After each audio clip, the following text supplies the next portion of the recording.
I'm Holland with Interview with an Artist, and today we have Ursula Andreeff. So, Ursula, I want to start off by asking you, what kind of art do you do exactly? That's a great question. I'm very interdisciplinary, so I do a lot of like painting, drawing. I've been moving into a lot of like urban design art, so using art to like improve our city. Right. I think in Houston, our public transit is really underfunded. So something I've been doing about the past year has been my studio has been doing a lot of these installations in our bus stops, using a lot of these fabric cords and some light gels to beautify the bus stops. And then last week, I actually I started an urban design studio as well. So last week, I took a lot of the benches that we made and then put them along Richmond at bus stops that didn't have any shading or seating. So just to give people a place to sit while they're waiting for the bus, because usually they go over 30 minutes. Okay. Yeah. And then I'll also see, you have this particular form of transportation right here. Yeah, this is my bike. So tell me a little bit about it. Sure. So I actually originally made this bike like the first week of COVID. So I've had it for a while. And I originally made it for a film that was set in like a post-apocalyptic Chicago. And the original idea was that the patterns in this world that I created called the Zomers, the colors would create a pattern when they moved that would evade surveillance. So I made it for that originally. But then I was living in Los Angeles at the time, and I wasn't able, it was for a film, but you weren't able to really be out at all. And so I wasn't able to complete the film, but I ended up taking it here when I moved back to Houston. And luckily, the kind of same time I moved back to Houston, the art bike parade was begun by the Orange Show.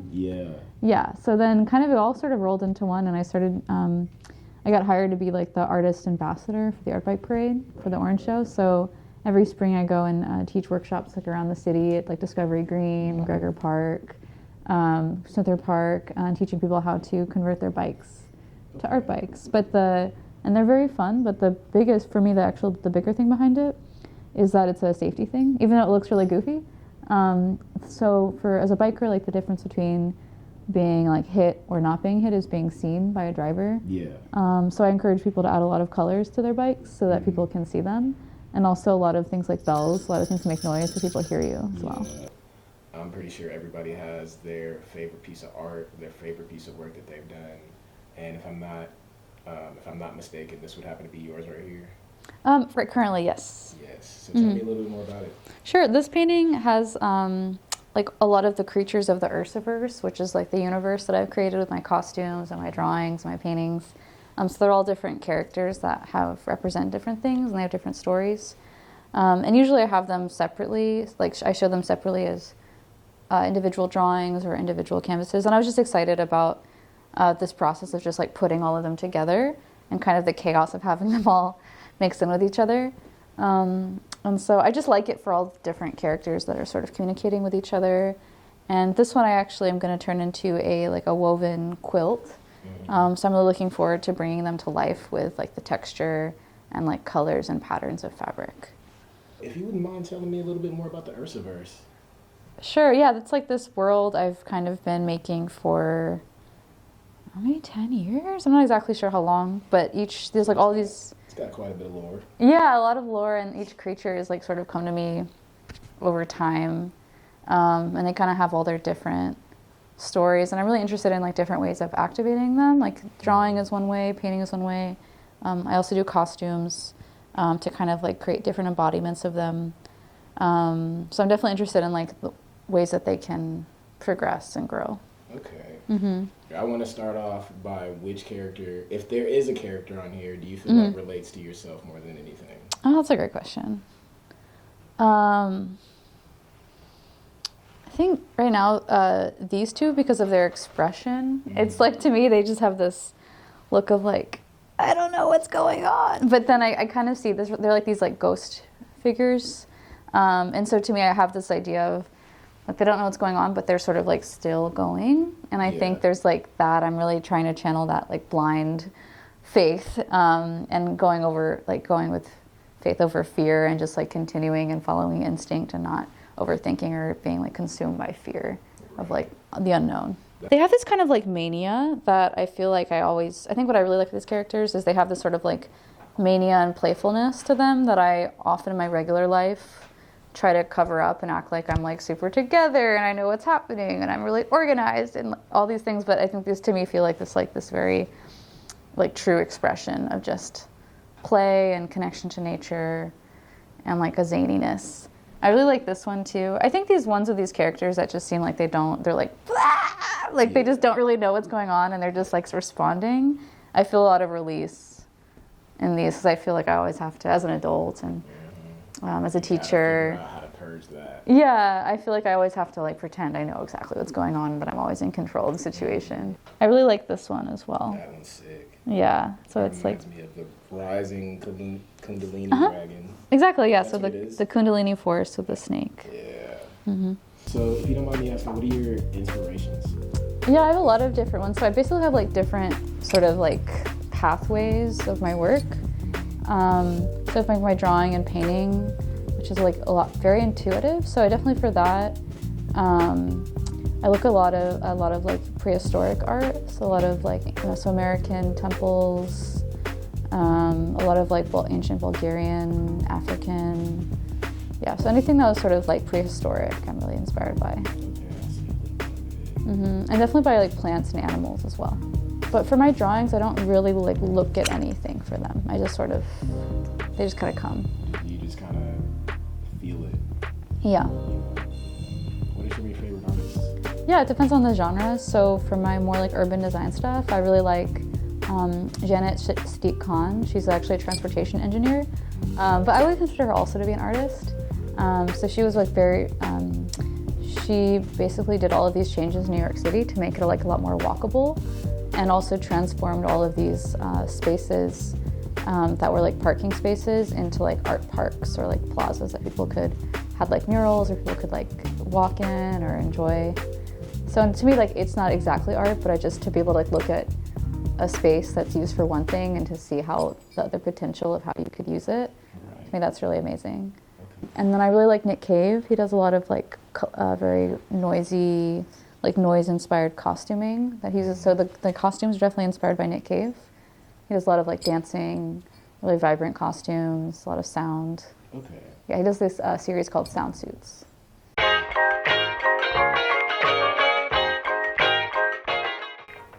Well, I grew up in Houston, definitely going to the museums a lot. I've always loved a lot of color. I think a lot of the color and like line work that I do is inspired by a lot of the murals that are in Houston.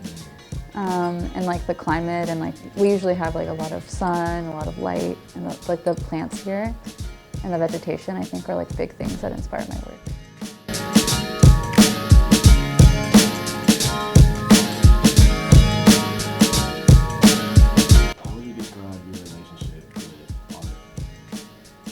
That's a big question. My relationship with it? It's kind of been my whole life for so long. Yeah.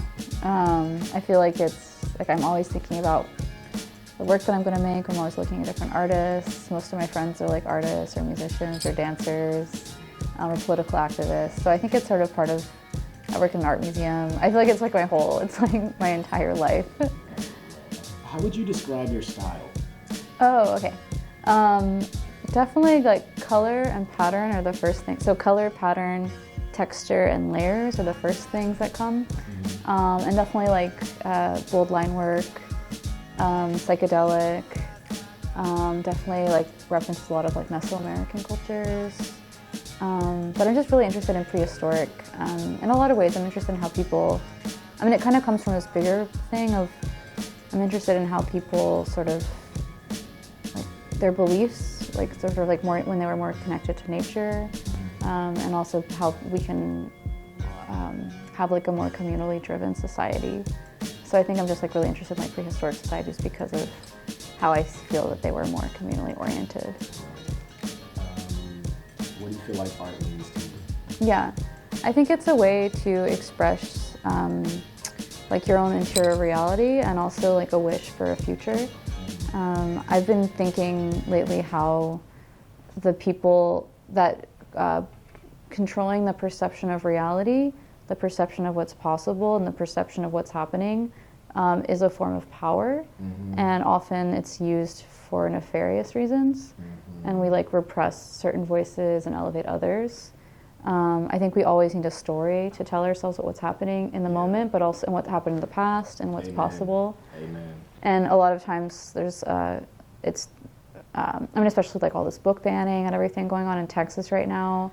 I think this fight against critical race theory. I think it's a lot of that is a push against people trying to shape like one form of reality and then the sort of uphold the power structures that are in that form of reality. Yeah. But if people are able to like express like their own interior experience, true experience that's theirs and not like created by mass media or by people in power, I think that's really important so people know like people's interior realities. And also I always also want to create like something like a vision for the future that can be more positive. And yeah, so that's sort of what I'm. So I don't feel like I was very articulate, but that's for me, art is like a way to express our interior realities and our hope for the future that is like ideally unmediated by the powers that be. Yeah, no, I agree with that 100%. Yeah, and that's a big part of why I'm trying to bring a lot of beauty to the bus stations and bus stops, to change people's relationship to it. If you see like beauty or like care or time that was put into a space, you're gonna act really differently, and you're gonna think differently about the people that use it. And so that's a big thing. I think the seating and the shade structures and like the braided fabric cords and the light gels, it brings a lot of beauty to public transit, and then it shapes, it's like this is a place that is worthy of beauty. These are people that are worthy of having beauty in their lives, and I think it can change people's like relationship to people that ride transit, and ultimately like in the future help get more funding for those things. Right. Do you think Houston's artist scene is thriving, and what do you think can be done to help it? I think it's absolutely thriving. I wouldn't say that the money is going to the artists, but I do think in terms of like artistic expression and new things happening, it's a really exciting place. There's like always new venues opening up. Artists are making really unique work. There's also like a lot of different kinds of art. I think that's really special. I think, sorry, let me just think, let me just start over. Let me just think of what I'm trying to say. I think it's thriving. My point is I feel like there's like so much happening and so much new music and art and I think there is more institutional support through like grants, but I feel like it's not, I would like to see it become more of, like I would like to see artists become more of the economy. I like to see different models for ways that artists can, like we drive so much of the culture here and so much of like and also like contribute economically, but then we don't necessarily like see that money. So I'm thinking, I guess my point is like I'm interested in like a new avenue, exactly. Like how can the city support artists, or how can like this is hopefully not for the video, but there's like the hotel occupancy tax, for example. So that's like 1% of that goes to support art. So that's like a tiny way, but often what brings people to a city is like art. Right. So I don't think 1% is like a proper amount. Yeah. How do you think your mental health plays a role in your art? Yeah. So when I was like in art school, it was I did not respect mental health at all. I would stay up all night working. I didn't really take care of myself. I drank like pots and pots of coffee. It was just like, I have to get as much done as possible. That's how you're the best artist. Ah!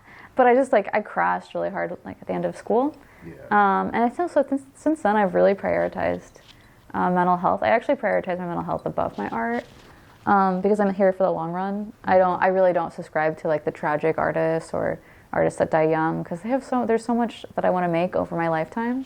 So yeah, I'm definitely here like for the long run. So I actually will prioritize like going on, if I'm like feeling stressed out, I'll prioritize like going on a run and like making myself a salad than like forcing myself to go in the studio.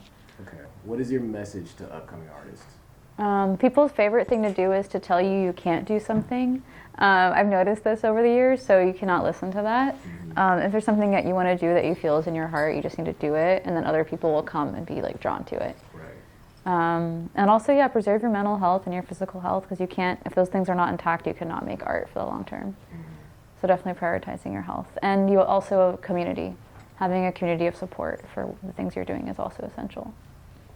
Oh yeah, and most artists also support themselves with like a lot of different things. So it's okay if, like maybe when you're younger, you think, oh, I'm gonna like be able to like pay all my bills with my art, my paintings, I'm gonna be famous when I'm like 24. But it's okay if that doesn't happen. And most artists actually like work a lot of different jobs. They make ends meet in a lot of different ways. So don't feel like you're not a successful artist if you're also having to have a day job, or if you're also having to like do different things to support your work. That's totally fine. You